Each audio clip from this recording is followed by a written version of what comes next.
বর্তমান এই যুগে 90% বাবা মা তাদের সন্তানদের নিয়ে খুবই চিন্তিত। তারা তাদের সন্তানদের নিয়ে একদম হতাশ। বাবা মা একটা কথা বলতে চায়, সন্তান সেটা শুনতে চায় না, আবার সন্তান যা বলতে চায় বাবা মা সেটা বুঝতে চায় না। এটা বাবা মায়ের জন্য খুবই দুঃখজনক এবং হতাশাজনক।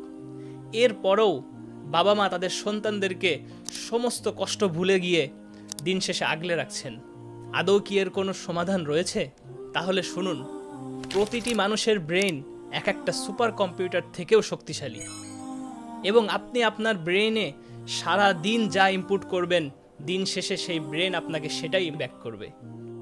এবং আপনি আপনার বাচ্চাকে যদি ইচ্ছাকৃতভাবে পজিটিভ জিনিসগুলো ইনপুট না করেন, তাহলে অটোমেটিক চারপাশের negativity, Facebook, YouTube, video games, এগুলো আপনার বাচ্চার ব্রেইনকে জ্যাম করে রাখবে।